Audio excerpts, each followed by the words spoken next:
C'est quoi un récepteur? On prend l'exemple de l'électrolyseur. Donc, un récepteur, tout simplement, est un dipôle qui reçoit de l'énergie électrique et qui la transforme en une autre forme d'énergie, ainsi que l'énergie thermique. Par exemple, si on prend le moteur électrique, il reçoit de l'énergie électrique d'après le générateur et la transforme en énergie mécanique comme énergie utile pour faire le fonctionnement mécanique, c'est-à-dire un tournage, plus l'énergie thermique. Pour l'électrolyseur, il reçoit de l'énergie électrique et la transforme en énergie chimique pour effectuer bien sûr des réactions chimiques de type oxydoréduction comme énergie utile plus l'énergie thermique comme énergie inutile. Pour la lampe, elle transforme l'énergie électrique en énergie rayonnée pour donner la brillance plus l'énergie thermique. Donc, l'énergie rayonnée dans ce cas, c'est l'énergie utile et l'énergie thermique, c'est l'énergie inutile. Maintenant, pour les composants thermiques, par exemple les fours électriques, les chauffages électriques, etc., les climatiseurs, sont des récepteurs qui reçoivent de l'énergie électrique et la transforment seule en énergie thermique. Et dans ce cas-là, cette énergie thermique, elle est utile.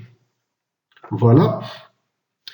Un exemple des récepteurs, comme j'ai déjà dit, on a un moteur, un électrolyseur, une lampe, etc.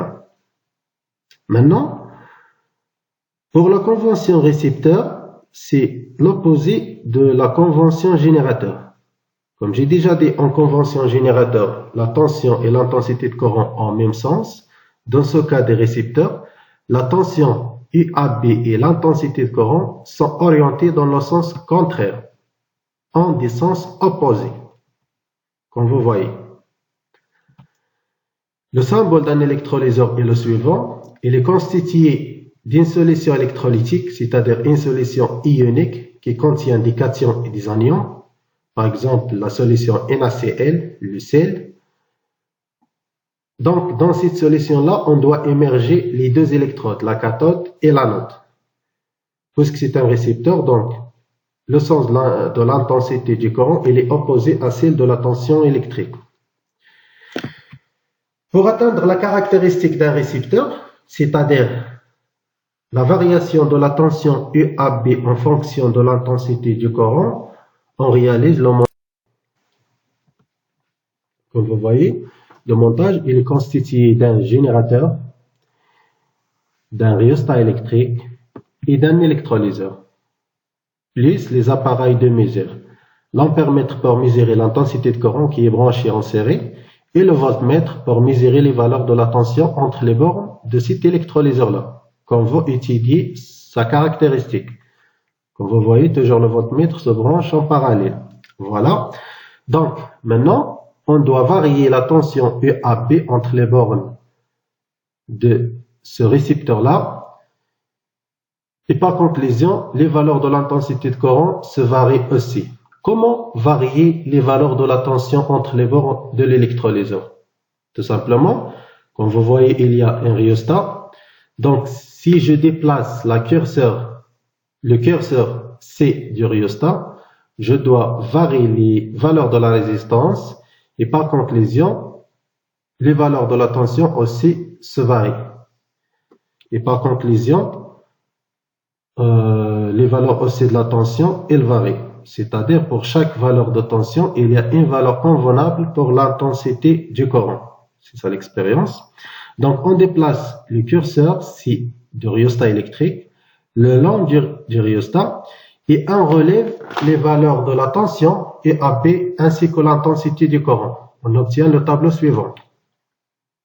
Donc pour chaque valeur de la tension, il y a une valeur convenable de l'intensité du courant. On trace la caractéristique intensité-tension de l'électrolyseur et on obtient le graphe suivant. Voilà. Comme vous voyez, c'est une fonction affine croissante qui ne passe pas par l'origine. Plutôt, elle passe par l'origine. Comme vous voyez les points d'intersection, cette caractéristique, elle passe par l'origine. Juste si on fait l'extrapolation de la droite linéaire, on trouve une fonction affine. Donc, un électrolyseur est un dipôle passif symétrique non linéaire. Sa caractéristique est une portion de droite. D'équation mathématique, UAB est égal à E' plus R' fois I. E', c'est l'extrapolation à l'origine, c'est-à-dire le point d'intersection de la droite par l'axe des coordonnées, c'est-à-dire l'axe qui représente la tension. Donc, E', elle représente la tension en volts, c'est-à-dire la force contre-électromotrice de cet électrolyseur. Et R', c'est la résistance interne de l'électrolyseur.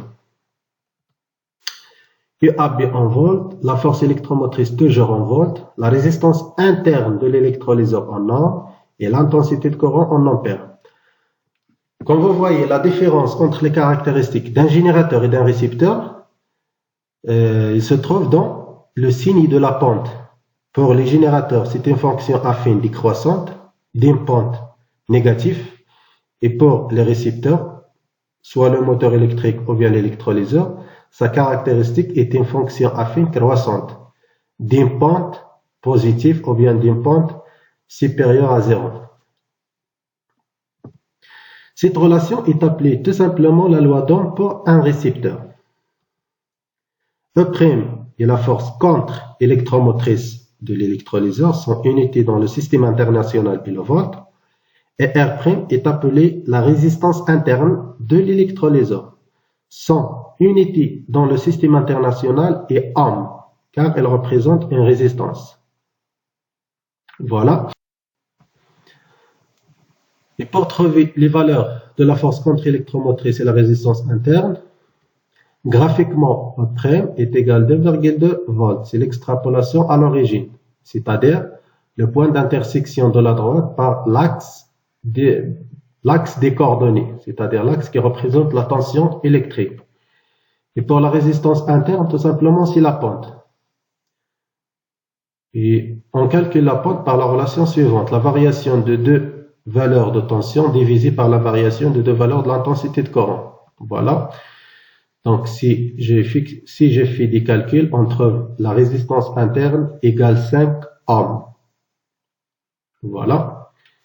Maintenant, on doit déterminer le point de fonctionnement F, c'est-à-dire quand on a un circuit électrique qui contient un générateur et un récepteur, soit moteur électrique ou bien électrolyseur, l'intensité du courant qui circule dans ce circuit-là, il s'appelle l'intensité de fonctionnement, ainsi que la tension entre les bornes de ce récepteur, il s'appelle UF, la tension de fonctionnement. La question qui se pose, comment déterminer le point de fonctionnement et ses coordonnées? Par la méthode graphique et par la méthode analytique. Donc, lorsqu'on ferme un circuit électrique formé d'un dipôle actif,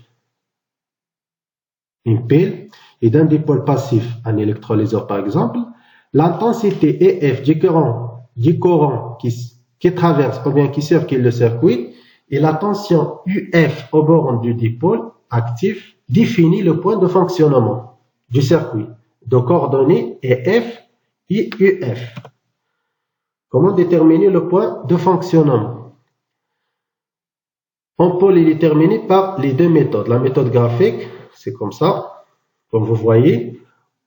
On doit tracer la caractéristique du générateur ou bien d'une pile et la caractéristique de l'électrolyseur et on le rassemble dans un même repère.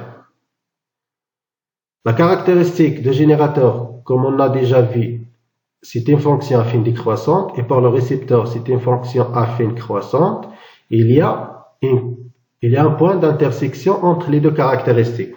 Ce point-là, il représente le point de fonctionnement.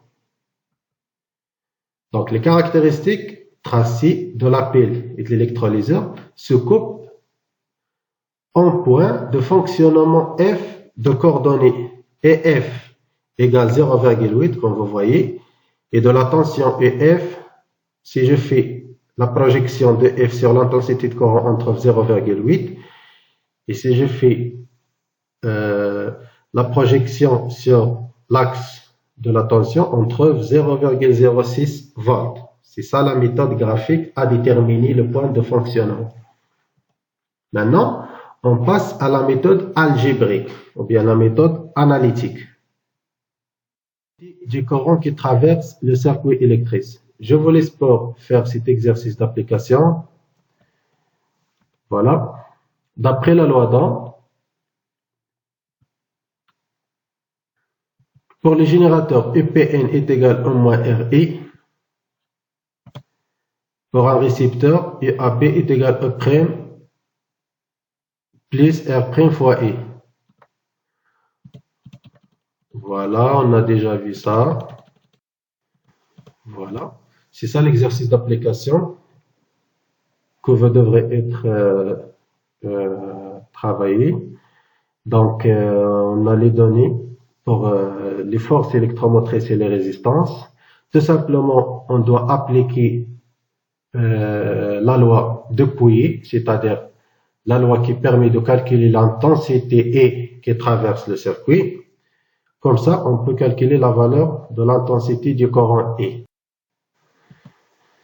Merci de votre attention. Bien sûr, si vous avez des questions, n'hésitez pas.